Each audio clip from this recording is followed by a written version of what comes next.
Le 10h midi, Sud Radio Média, Valérie Expert, Gilles Gansman.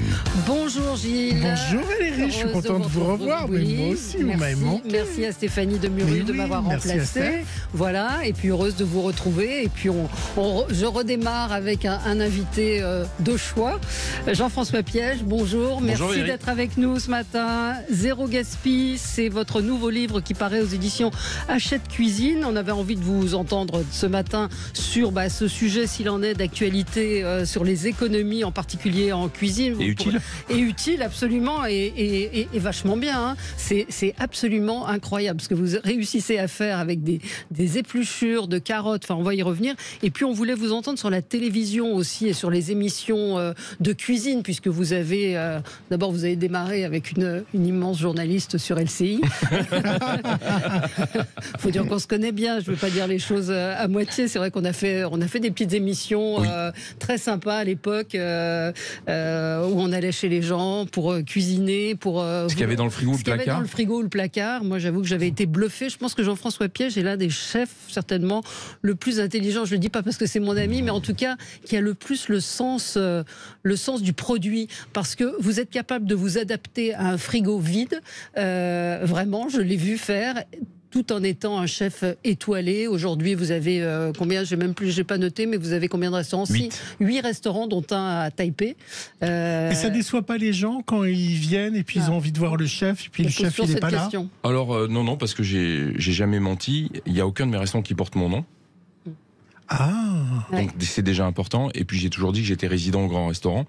Et voilà, ce qui n'empêche qu'aujourd'hui, au grand restaurant, on est fermé lundi, mardi, mercredi au déjeuner, ce qui me permet d'être dans les autres un peu plus souvent. De faire le tour. Ça, c'est pour des raisons de personnel depuis le Covid, parce qu'avant, les restaurants étaient ouverts quasiment tous les jours, avec peut-être 2 jours seulement de congé. Il y a un peu plus de raisons. Il y a eu, déjà, d'une part, pour un confort personnel. Avant de penser aux autres, j'ai pensé à moi. Il y a une deuxième raison, c'est que je pense qu'aujourd'hui, la gastronomie a changé de spectre. On s'adressait à un public un peu plus large. Aujourd'hui, la gastronomie, elle est vraiment, moi, ce que j'appelle les foodies, c'est les gens passionnés qui voyagent, qui font parfois, qui choisissent leur voyage par rapport au restaurant. Donc c'est une clientèle qui a changé. La clientèle d'affaires se retrouve un petit peu plus dans mes autres restaurants. C'est pour ça qu'on a diversifié l'offre et qu'il y a un changement de société, mais qui a toujours existé. Moi, je suis arrivé, ça fait un peu vieux combattant, mais j'assume. Quand je suis arrivé à Paris, j'ai connu Paris dans les années 80, fin des années 80, avec une autre clientèle. Et j'ai vu l'évolution, parce que ça fait bientôt 40 ans que je suis à Paris, j'ai vu une évolution. L'évolution, elle est naturelle. Et je pense que c'est l'histoire de la vie. Soit on embrasse l'idée que notre œuvre va évoluer, soit on reste sur ses positions, et ça peut être difficile ou dangereux. On va en reparler. On va reparler avec vous de tous ces sujets. Gilles, on passe au zapping. Sud Radio Média, l'instant zapping. Alors Valérie, c'est la petite phrase qui a buzzé tout le week-end partout. Sandrine Rousseau sur les terres communistes de la fête de l'UMA. Eh bien, elle a invectivé son hôte Fabien Roussel. Nous ne pouvons pas rire de ce qui pollue aujourd'hui la planète. Nous ne pouvons pas minimiser les effets que peuvent avoir nos pollutions, nos consommations sur la mise en danger de chacun et chacune d'entre nous. Non, Fabien, tu ne gagneras pas avec un steak. Par contre, tu gagneras parce que ensemble, nous aurons compris que le monde sur lequel nous vivons est en train de basculer. Tu ne gagneras pas avec un steak. Vous l'aviez entendu, Jean-François Piège? Oui, j'ai vu. Ça me dit rien, parce que c'est de l'invective, en fait. Je préfère les réflexions qui sont menées sur une stratégie où effectivement il faut qu'on fasse attention à ce qui se passe. Le climat nous alerte tous.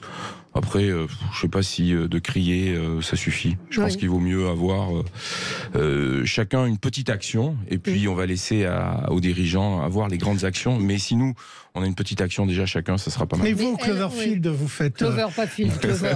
J'ai dit Cloverfield Au Clover, pardon, pourquoi Cloverfield? Au Clover, c'est un restaurant un peu... Clover Grill. Clover Grill, c'est du grill avec beaucoup de viande. Est-ce que de la viande, presque. Voilà. Est-ce que ça fonctionne? Oui, très bien. Ouais, très bien. Et est-ce qu'il n'y a que des hommes? Non, pas du tout, non. Mais je crois qu'on est omnivore, non? Rappelez-moi, j'ai un... Omnivore, ça veut dire qu'on mange de tout. On mange de tout, après, libre à chacun. C'est pour ça que moi j'ai plusieurs restaurants, libre à chacun de choisir sa destination par rapport à ce qu'il a envie de manger. Mais est-ce qu'on a envie de manger la viande matin, midi et soir? Sûrement pas. Mais est-ce qu'on a envie d'en manger de la très bonne de temps en temps? Oui, c'est pour ça que j'ai fait un restaurant. Ça vous rend agressif, la viande? Ah non, au contraire. Non, au contraire, je suis repu, après je m'endors. Non, mais je pense pas qu'il y a nécessité d'agressivité. Moins, mais mieux. Oui, il faut manger avec une nourriture diversifiée et manger des ingrédients dont on connaît la provenance. Ouais. C'est ce que je disais ce matin chez Jean-Jacques Bourdin. Je ne sais pas si vous avez entendu à propos d'Olivier Grégoire qui propose les cours de cuisine à l'école. En tout cas, peut-être pas des cours de cuisine, mais apprendre à reconnaître les aliments. Moi, je vois parfois dans les supermarchés, ça m'est arrivé de voir des gens qui me demandaient est-ce que ça c'est un céleri? C'est-à-dire qu'on ne connaît plus les aliments et les produits fabriqués, transformés aujourd'hui. J'entendais justement ce matin chez Jean-Jacques Bourdin que sur les produits transformés, le poisson pané a augmenté de 20%, je crois, alors que le poisson n'a pas tant est cher, mais n'a pas tant augmenté. Oui, il a augmenté, mais c'est tout ce qui est en train de se creuser. Moi qui observe ça depuis longtemps et à différents niveaux, parce que j'ai des restaurants, l'Épidore qui est plutôt un restaurant populaire et le restaurant gastronomique qui est plutôt un restaurant dit de luxe. Il y a aujourd'hui tous les produits de grande qualité, parce qu'ils nécessitent une main-d'œuvre humaine, parce qu'ils nécessitent une attention, ont fortement augmenté.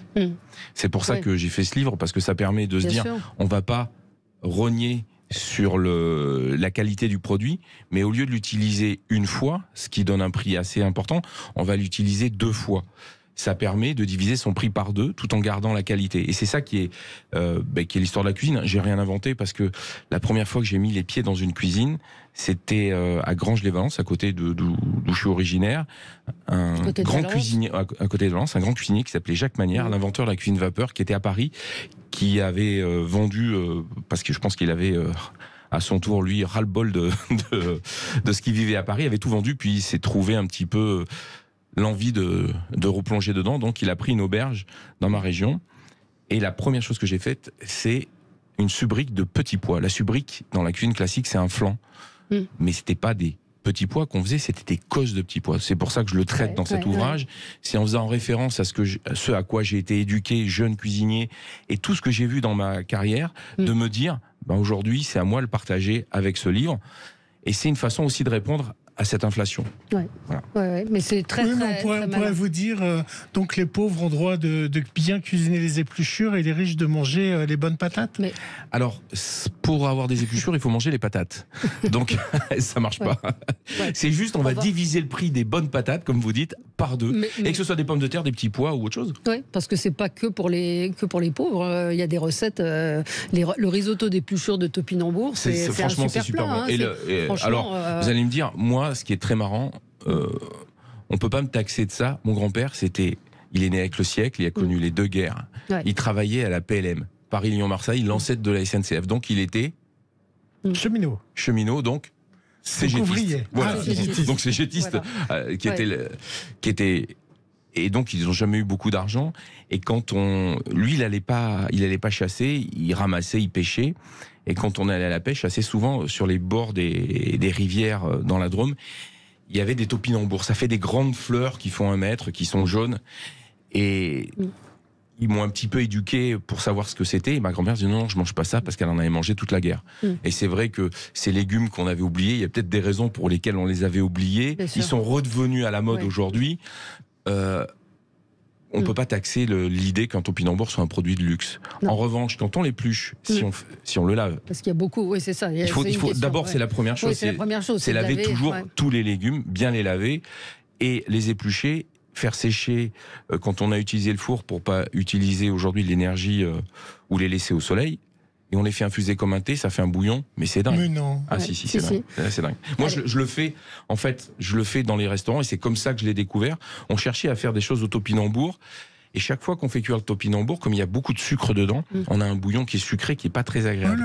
L'infusion qu'on peut avoir avec une peau séchée, quand elle a été légèrement torréfiée, c'est 10 fois meilleur. Alors il faut pas faire des petites épluchures, faut faire des belles épluchures. Mais ça, de toute façon, vaut mieux éplucher avec un couteau d'office qu'un économe. Ah, ça c'est un bon conseil. Oui. Bon, Gilles, le zapping. On va le faire en deux parties. Non, on va le faire en deux parties. Alors, parce qu'on a du temps. On va marquer une pause et on continuera le zapping après. Tout de suite. Hello. 10h midi, Sud Radio Média. Valérie Expert, Gilles Gansman. Et notre invité Jean-François Piège, avec qui évidemment quand on parle de cuisine, on ne peut pas s'arrêter. Je crois que c'est la première fois que ça nous arrive de ne pas faire le zapping. De pas faire le zapping. Zapper alors. Zappons le zapping. Je vais vous faire d'autres sons. Oui, on reçoit Jean-François Piège, je précise pour nos auditeurs qui nous rejoindraient sur Sud Radio. On a une deuxième partie maintenant, on a du temps. Et même une troisième partie. Ouais. Zéro Gaspille, c'est le livre génial, j'ai pas d'autre mot, qui paraît aux éditions Hachette Cuisine. Comment cuisiner, non pas les restes, mais des parties. Alors, j'ai pas voulu les faire les restes. Ouais. J'en ai mis deux parce que c'était un petit clin d'œil, un à mon fils, parce que j'aime bien. Mais avec le riz, avec le reste de riz. Avec le reste de riz. Les frites de riz, génial. Ouais. Bon, rapide, il vous reste du riz parce qu'on sait jamais mesurer l'appétit des convives et puis ça peut changer. Et donc, si on a trop fait de riz, on met un peu de fromage râpé qu'on a dans le frigo, on l'écrase entre deux plats. Et on le laisse au frais jusqu'au lendemain. Le lendemain, on le détaille en frites et on prend une poêle avec très peu d'huile et on les fait rouler dedans. Ça devient croustillant et vous doutez bien que le riz avec le fromage, ça file. Et ça, les enfants, ils aiment bien. Enfin, moi, j'aime bien. C'est quelque chose que je fais. Il y a plein de choses. Il y a avec les pains, les restes de pain. Je voulais faire mon zapping dans les vraies voies à 17h. On en parle dans un instant. Allez, on finit le zapping. Alors, j'avais Sandrine Rousseau. Sandrine Rousseau du One Man Show, c'est Muriel Robin, toujours prêt à un coup de gueule en télévision. Samedi, elle a expliqué qu'elle ne faisait pas de cinéma car elle s'était déclarée homosexuelle. Je suis la seule actrice au monde à dire son homosexualité. Je connais les acteurs homo français. Ils se taisent? Mais bien sûr, sinon on ne leur remettra plus jamais une femme dans les bras. Si on est homosexuel, on n'est pas désirable, on n'est pas pénétrable. Et quand on n'est pas pénétrable dans cette société, ça dépend pas. Et dans le cinéma, on ne vaut rien. Si vous êtes vieille, vous n'êtes plus pénétrée. Si vous êtes moche, vous n'êtes plus pénétrée. Pénétrer ou désirer, c'est le même mot. On parle des hommes qui pénètrent les femmes. Si on n'est pas pénétrable, on vaut rien. Pourquoi je me dis, il faut que j'en parle? Parce qu'il faut dire aux jeunes comédiens et comédiennes de 13, 14, 15, 16, 17 ans, pas la peine qu'ils fassent ce métier. Ils ne travailleront pas, ils ne feront pas de cinéma. Eh ben moi, je me suis posé la question dans les cuisines. J'ai pas vu beaucoup de chefs dire qu'ils étaient homosexuels. Ça n'existe pas, les grands chefs homosexuels? Alors, c'est pas un sujet... si, mais je pense qu'il y en avait un qui était très connu à Paris. Je viens de manger son nom. Qui est décédé. Oui, qui est décédé. La Maison Blanche. La Maison Blanche. J'ai perdu son nom. Je pense que ça, c'est un discours... Est-ce que c'est compliqué d'être homo dans les cuisines? Non. Enfin, est-ce que c'est compliqué maintenant? Yvan. Ah oui, non. Il y en avait un autre. Ouais. Mais Yvan, il faisait un restaurant destiné, gay-friendly, on va dire. Oui, bon, bref. Non, parce que, homosexuel, ça veut pas dire que les hommes, il y a aussi les femmes, et je crois que la nouvelle chef du Ritz... Oui, et puis Julia Safranidjian aussi. Non, ça c'est fini, ça. Oui. Je pense que c'est des... Non. Pas celle du Ritz. Bon, bref, on va pas rentrer dans ces... C'est un débat d'arrière-garde. Oui. Enfin, en tous les cas, Dans Touche pas à mon poste, la sexy Danielle Moreau, après avoir déclaré son amour à l'avocat Georges Fenech. Vous l'avez vu? Non, c'est votre sourire qui me fait rire. Vous voyez qui est Danielle Moreau. Absolument, très sexy, aussi. Très désirable, a trouvé une autre proie. Alors évidemment, cette perspective a excité la curiosité de Cyril Hanouna, et vous allez voir sur qui elle a jeté son dévolu. Il commence par quoi le prénom? Juste le prénom, il commence par quelle lettre? Une lettre. Vas-y, une lettre. Allez. Bon, G. Gérard. C'est Gérard. C'est Gérard. C'est tout ce que vous aurez. Gérard. Guilux, il est mort. Gérard. C'est pas Gilles, rassure-moi. Vas-y, viens. Dis-moi, vas-y, au moins. Non, mais je vous jure. Je voudrais avoir une chance. Regardez avec Georges Fenech. Avec qui? Regardez avec Georges Fenech. Mais Georges Fenech, il avait une meuf. Ah oui, d'accord. Mais viens. Elle va passer à table. Alors, je redonne un indice. Ce que vous venez de dire est un indice. Ah, c'est un chef. Guy Savoy. Elle a décidé d'aller draguer Guy Savoy. Méfiez-vous, Jean-François. Je suis marié, moi, tout va bien. Oui, ça l'a pas empêché d'aller voir Georges Fenech. Et pour finir, c'était la première de Prodige samedi sur France 2. Valérie finit les ballerines et le violoncelle. Place à la guitare électrique, comme avec le petit Thiel qui a repris la grenade de Clara Luciani.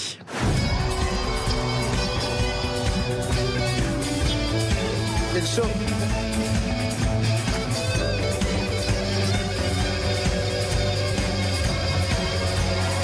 Ça a pas mal marché, mais il y avait le rugby. Donc les audiences. Le rugby fait des audiences incroyables, inimaginables, de 5 à 6 millions. Oui, pour des matchs qui ne sont pas ceux de l'équipe de France. Celui de l'équipe de France, ça fait 15 millions. Exactement, qui a fait plus de 56% de part de marché.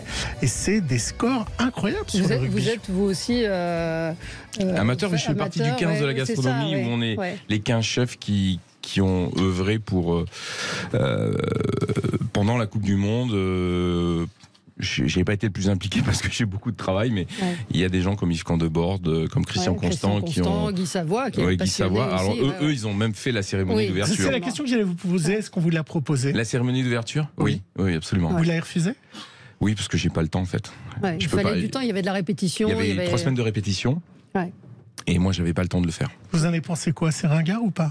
La cérémonie, j'aime pas juger comme ça à brut pour point. Il y a une intention qui a été la leur. Je pense qu'ils ont donné le meilleur d'eux-mêmes. Je crois que Jean Dujardin a répondu. Oui, il a répondu très clairement. Il a répondu clairement. Moi, ce que j'ai adoré, c'est voir l'équipe de France gagner. Ah oui, est-ce que vous serez à la cérémonie d'ouverture des Jeux Olympiques? Ça, j'en sais rien. J'étais à celle du rugby. Non, j'étais à celle de rugby et j'étais dans les tribunes. Il faisait très chaud, j'étais très bien. Très bien, mieux que sur le terrain. Non, mais ils ont donné le meilleur d'eux-mêmes, donc voilà. Alors, on va parler avec vous évidemment de ce livre qui, vous avez le sens du timing, j'ai envie de dire, hélas, dans ce cas précis, puisque il s'agit de réaliser.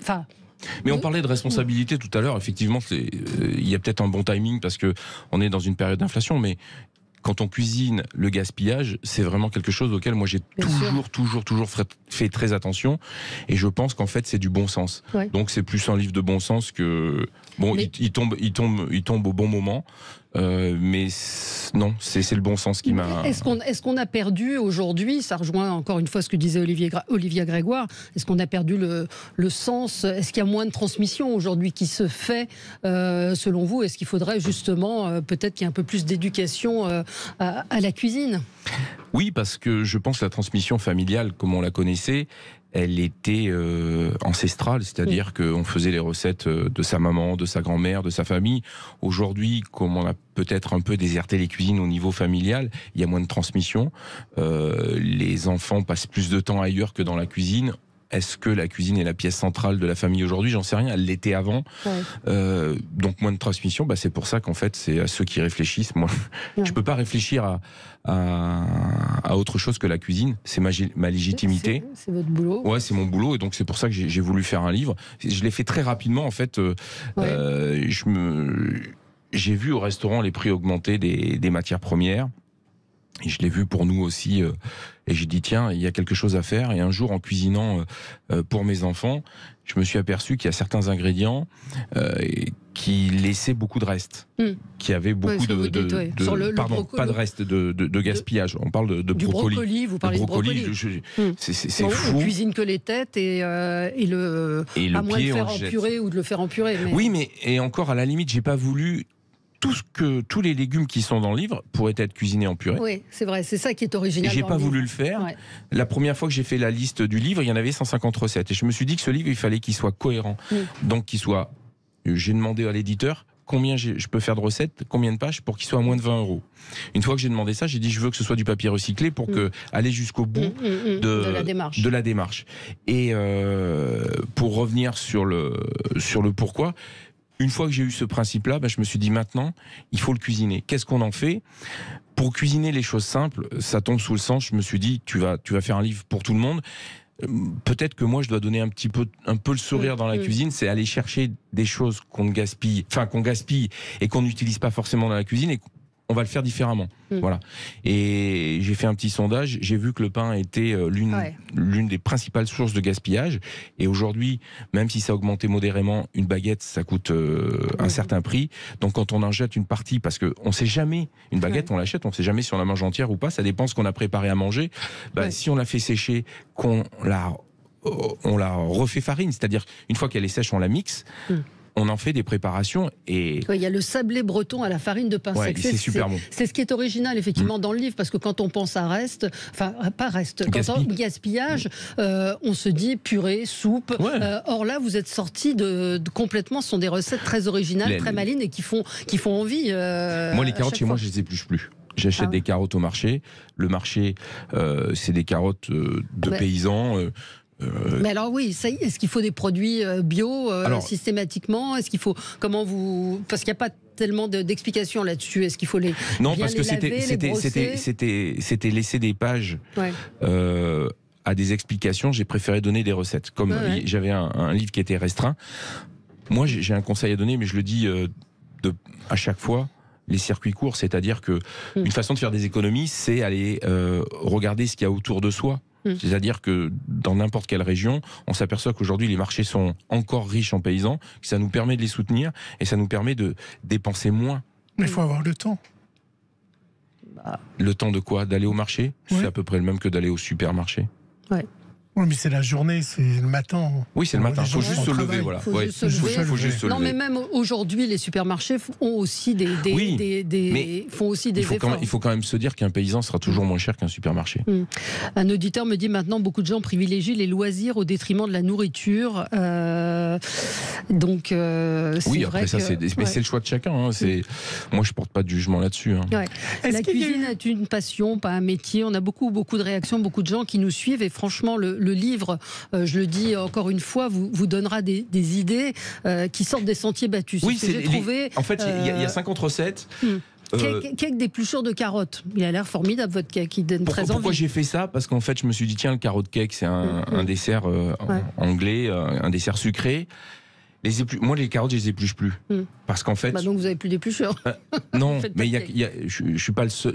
Il y a encore des gens qui les épluchent. Donc, j'ai voulu faire ça avec. Pourquoi? Parce qu'en fait, la carotte, plus on va vers le centre, plus elle est sucrée. Et je trouve que quand on la laisse entière, quand elle vient d'un paysan, ça équilibre le goût et c'est peut-être un peu moins sucré et c'est plus agréable à manger. Ça, c'est mon point de vue. Mais si on n'a pas ces carottes-là, on les épluche. Il faut les laver, il faut bien les frotter et on fait une entrée avec une salade à côté qui est sublime. Est-ce que parfois vous avez vu beaucoup de gaspillage, par exemple dans le garde-manger de Top Chef ou autre, on voit à l'image une abondance de nourriture. Alors on sait, et il communique sur le fait que c'est donné à des associations, mais est-ce que vous, des fois, vous avez été choqué par ces garde-manger, que ce soit, je dis Top Chef parce que vous avez travaillé sur Top Chef, mais c'est valable pour Masterchef, les autres émissions. Non, mais c'est pas ça. On va là. Est-ce qu'il n'y a pas du gaspillage dans ces émissions? Non, mais même dans un restaurant, il y a du gaspillage et j'y veille en fait. Moi, j'ai toujours veillé, même quand j'étais à la télé, à ce que on fasse attention à jeter le moins possible. L'important, c'est l'intention d'aller vers le meilleur.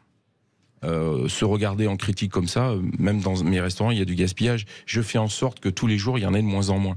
C'est ce chemin qu'il faut prendre en fait. C'est avoir cette bienveillance envers ce que la nature nous a confié pour le cuisiner le plus possible.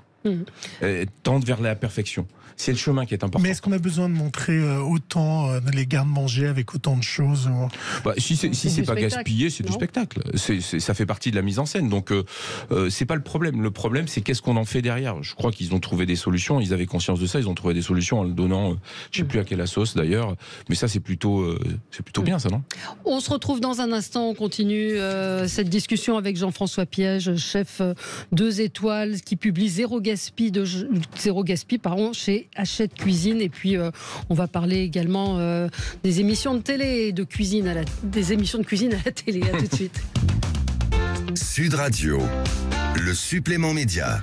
Le supplément média avec le chef Jean-François Piège. Nous le recevons à l'occasion de la parution de son livre Zéro Gaspille aux éditions Hachette Cuisine. C'est un livre, on était en train d'en parler, extrêmement moderne.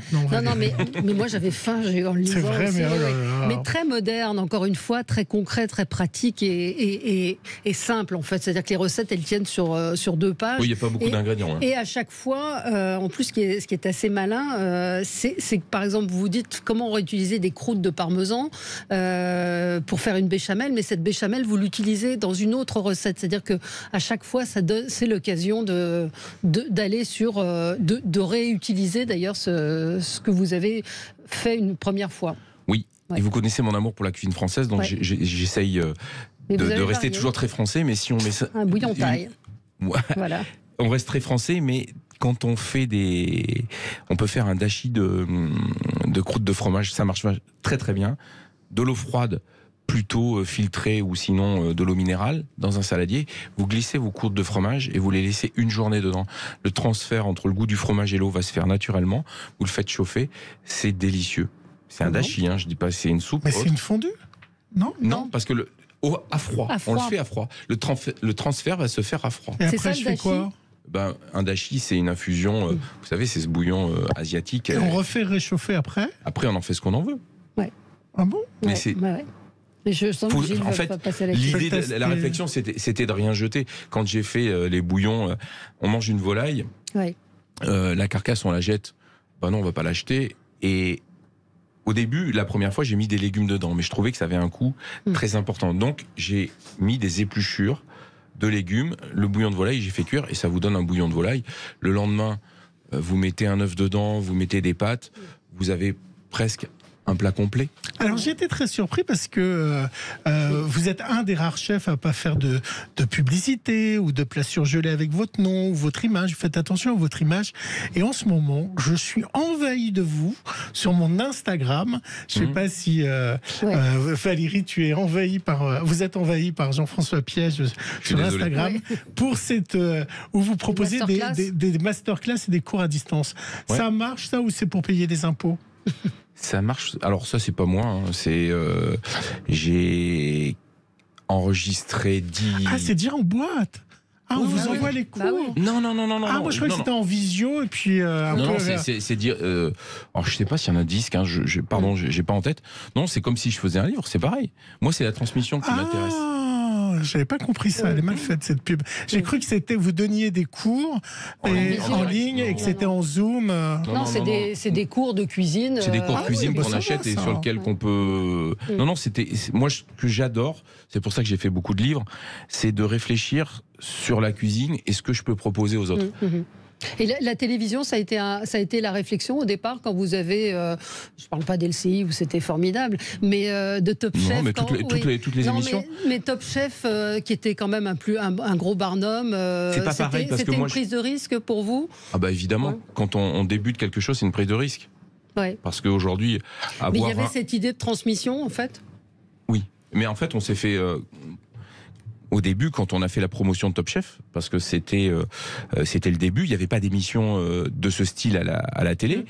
Il y a ce qu'on faisait ensemble sur LCI, et M6 avait emboîté le pas avec des émissions qui étaient présentes de Cyril Lignac déjà. Mais c'était des émissions plutôt le format de cours de cuisine, c'est-à-dire je cuisine face à une caméra. Donc ça existait. Et après, il y a eu une autre émission avant, auquel j'ai participé, Top Chef, qui était... Oui, chef. Non, le dîner presque parfait. Le dîner presque parfait. C'est vrai, chez Thierry Ardisson. Non, ça c'était 93 Saint-Honoré. Ça c'était 93 Saint-Honoré. Vous savez, vous mettez des notes dans les toilettes. Oui. Et en fait, nous on participait pas à ça, on participait au final. Ça s'appelait le combat des régions. Et comme moi, qui suis un amoureux de la France et qui suis un amoureux des richesses des territoires, quand on m'a proposé de faire ça, j'ai dit oui. Et quand j'ai goûté ce que les cuisinières amateurs faisaient, je dis mais c'est des gens extraordinaires, allons-y. Et c'est comme ça qu'en fait moi j'ai embrassé cette partie de ma vie de faire de la cuisine à la télé. Mais moi j'ai toujours fait de la cuisine à la télé. J'ai toujours pensé cuisine. J'ai jamais pensé autre chose. Et l'évolution justement, c'est-à-dire ces nouvelles émissions, M6 est à fond dans la cuisine. On sent que ça commence à s'essouffler un petit peu. Et puis, moi je trouve que j'en sais rien. Ça va assez loin, c'est-à-dire avec l'émission qui n'a pas du tout fonctionné d'ailleurs. Sur moi j'avais beaucoup de réserves. Non, pas Masterchef, l'émission Snack Master. C'est-à-dire qu'on décline à l'infini les émissions de cuisine. On a l'impression qu'on tord un petit peu les concepts. Est-ce qu'on en fait trop d'émissions de cuisine aujourd'hui? C'est un peu le sens de ma question. Alors, il n'y en avait pas, et dès qu'il y en a eu, on a dit qu'on en a fait trop. Donc ça, je pense que c'est pas une question en fait. Moi, je pense que c'est bien qu'il y ait de la cuisine à la télé. Mais de la vraie cuisine. Oui, alors. C'est-à-dire, c'est comme vos livres, c'est-à-dire que ce sont des recettes qui se font. C'est-à-dire que vous n'êtes pas un chef qui se fait plaisir, vous l'avez fait peut-être par le passé, où il y a des belles photos, etc. Là, je pense que les gens ont envie d'avoir des recettes concrètes et oui, mais ça fait émerger beaucoup de chefs, Valérie. Beaucoup de chefs de top chefs ont ouvert leur restaurant. Oui, beaucoup de chefs. Je parle pas de top chef. Non, je vais le dire différemment. Je pense qu'il faut que la cuisine soit sexy, en fait. Il faut qu'on donne envie aux gens de la faire et de démontrer que c'est pas de la servitude. Oui. C'est juste ça. C'est ludique. Il faut que ce soit ludique. Mais ça l'est, hein. Mais c'est vrai que si on prend le principe que la cuisine, c'est de la servitude pour remplir un service, eh ben, ça marche pas, en fait. Ouais. Mais ça, c'est tous les métiers du monde. Donc, qu'à un moment donné, la télé, moi, ce que j'ai aimé, c'est qu'elle a désacralisé, démocratisé la cuisine. Est-ce que on l'avait mis à un niveau où je pense qu'elle devait pas être? Et il faut qu'elle se fasse, la cuisine. C'est pour ça que moi j'ai aimé ces moments-là. J'en ai fait 10 ans que de Top Chef. On avait fait ensemble 2 ou 3 saisons. J'avais fait 2 saisons. Allez, si on met tout le bout, ça fait 15 ans. Je pense que ceux qui sont là, quand ils auront fait 15 ans, ils laisseront leur place aux autres. Je vais trahir notre discussion hors micro. Ah non, ça faisait interdit. Si vous êtes de rentrée de Normandie, vous êtes tombé dans les bouchons, c'était incroyable. Vous êtes arrivé très en retard chez vous. Vous y avez votre femme, vos enfants. Vous avez mangé quoi? Mais j'avais déjà organisé. C'est vrai, sérieux? Oui, c'était organisé. Vous avez mangé quoi? Hier soir, on a mangé un poulet qui était rôti avec de la salade. Elle était très bonne. Salade d'un paysan normand qui est fou. Vous faites quoi comme sauce pour votre salade? Alors ça, je suis assez volatile, ça dépend. Et hier? Et hier, comme c'était un poulet, c'est une vinaigrette à base de moutarde, parce que je trouve que l'idée du goût de la salade avec la moutarde se marie bien avec le poulet. Mais par exemple, si on mange une salade avec je sais pas quoi. Il faut si on la mange sa sauce de salade en fonction de l'aliment que ça va accompagner, c'est ça? Oui. Ouais, je trouve que c'est meilleur. Oui, parce qu'il y a des vinaigrettes plus citronnées, d'autres. Oui, et puis alors il y a les vinaigrettes émulsionnées, c'est-à-dire celles dans lesquelles on met de la moutarde. Parfois, je fais la vinaigrette de ma maman, c'est on cuit un œuf mollet et on monte comme une mayonnaise, mais versus vinaigrette où on met des herbes dedans avec pas mal de... Ça, je trouve que c'est bien pour débuter le repas parce que ça apporte quelque chose. Et si on a une tendance de manger une salade avec un poisson, j'aime bien utiliser dedans un jus de citron, plutôt une huile de noisette qu'une huile d'olive. Moi, j'ai plusieurs huiles à la maison et plusieurs sources d'acidité que je mélange. Et puis, j'aime bien mettre dedans une petite goutte de viandox aussi. De temps en temps, ça donne, c'est un exhausteur de goût. Hein. Je vais essayer. Ou de soja, non? Soja, je préfère le viandox, moi. Viandox, c'est mieux? Je préfère le viandox. Et les épluchures d'asperges ne sont pas à jeter. Oui. C'est recyclé. On peut faire des condiments fermentés d'épluchures d'asperges. Qu'on peut manger avec une volaille rôtie ou si on la mange froid le lendemain, comme j'ai emprunté ça à la cuisine coréenne. Ouais. C'est un kimchi, c'est une lactofermentation, même si c'est des choses qui ont toujours existé en France, mais nous on n'a jamais embrassé cette forme de cuisine. Nous on cuisine en France, l'image de la cuisine c'est rôtir, c'est faire des sauces, c'est cuisiner, mais il y a toujours eu des lactofermentations pour la conservation. Et c'est très bon, ça peut se faire avec des carottes aussi. L'important c'est de mettre un petit peu d'ail, un petit peu de piment pour que ce soit relevé. Pour qu'il y ait du goût. Puis ouais, il y a des ça évite d'acheter de la moutarde. Des desserts très simples, granités au café du matin. Il vous reste un reste de café, vous le mettez dans le congélateur tout de suite. Et vous grattez après. Moi je voulais juste dire quelque chose qui est important parce que peut-être qu'il y a un écueil dans ce livre, mais j'y ai répondu à une recette et qu'il faut l'appliquer à toutes les recettes. Pour avoir des épluchures ou suffisamment d'épluchures, il faut avoir cuisiné. Absolument. Donc si on n'a pas eu le temps de cuisiner ou si on n'a pas suffisamment d'épluchures, par exemple sur les citrons, eh bien si vous avez une petite place au congélateur, vous faites des petits sachets et quand vous en avez suffisamment, vous réalisez la recette. Et diviser son budget quand on se fait à manger, parce qu'une fois on va dépenser 0, eh bien c'est se ramener vers une logique que on peut manger à bon prix. Pour pas très cher. 0 gaspille, Jean-François Piège, 50 recettes économiques et gourmandes. Je confirme qu'elles sont gourmandes et économiques. Et c'est chez Hachette Pratique. Merci Jean-François Piège. Merci à vous. D'être passé par Sud Radio. J'ai fait des endives avec de la pastèque. Vous me demandez pas. Non, c'est pas possible. Si, c'était très bon. Des endives avec de la pastèque. Des bouts de pastèque, j'ai mis des endives et j'ai mis du bleu. Endives au jambon. Oh là là. Ah non, mais oui. Alors endive bleu, je me dis pas mal. Avec le pastèque, je sais pas. J'ai mieux fait de me taire. Allez, on va commenter l'actualité dans un instant.